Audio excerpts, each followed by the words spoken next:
Pablo está emocionado al compartir esta carta a los hermanos en Tesalónica. Está emocionado porque él está viendo el poder de la palabra de Dios en acción. La iglesia en Tesalónica había recibido esta palabra, había recibido el evangelio y esto había hecho en ellos una transformación. Los había trasladado de la mentira a la verdad. Ahora Dios estaba obrando en ellos por la palabra. Y cuando Él les escribe, cuando Pablo les escribe para animarles a seguir adelante. Porque entonces ve que esto se vuelve para Él una corona, se vuelve gozo.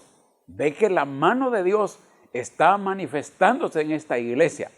Pablo ha salido huyendo de Filipo, ha venido hasta Macedonia, ha venido a Tesalónica y la palabra fue dada y la palabra fue efectiva. Quiero leerle un versículo en 1 Tesalonicenses capítulo 2, verso 13.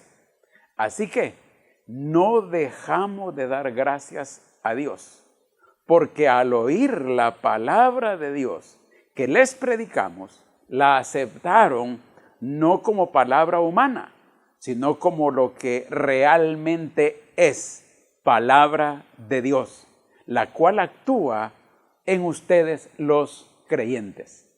Fíjese qué tremendo es el proceso de la palabra de Dios.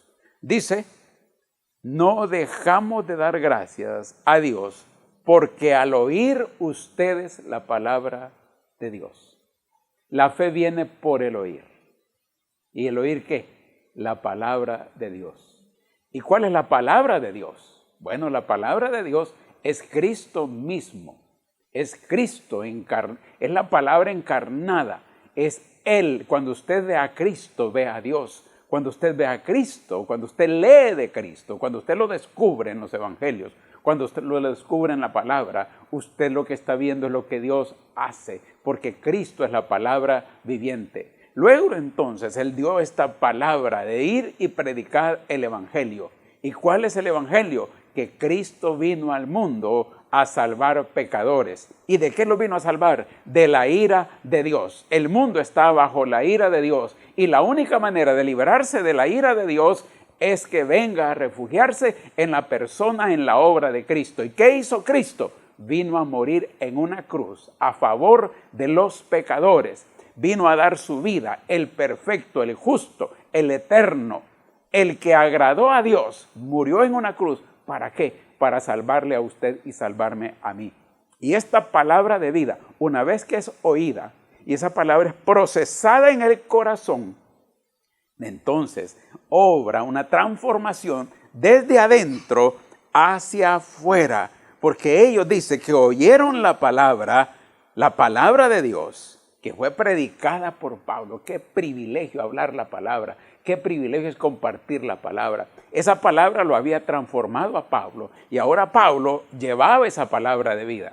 Los tesalonicenses habían recibido palabra de Dios, los había transformado y ahora ellos estaban llevando esa palabra a otros y estaba causando en otros también un impacto de transformación. Y Pablo dice, ellos recibieron esa palabra no como palabra humana, sino como palabra de Dios, lo que realmente es.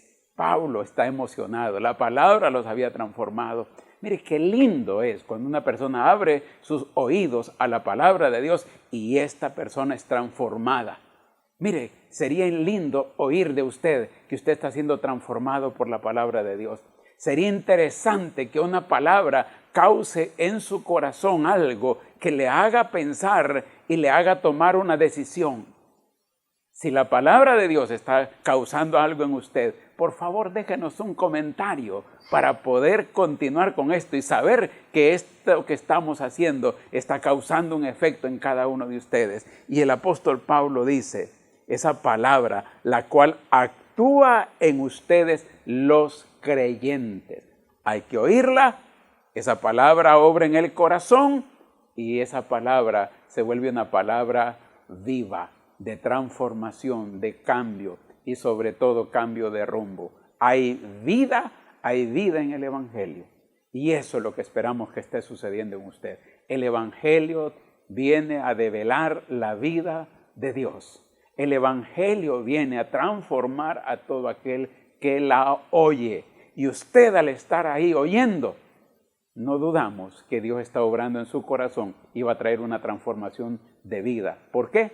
Porque es palabra de Dios, es palabra viva. Y dice que la palabra es como una espada de dos filos que penetra hasta partir el alma, los tuétanos y las coyunturas, y discierne los pensamientos y las intenciones del corazón.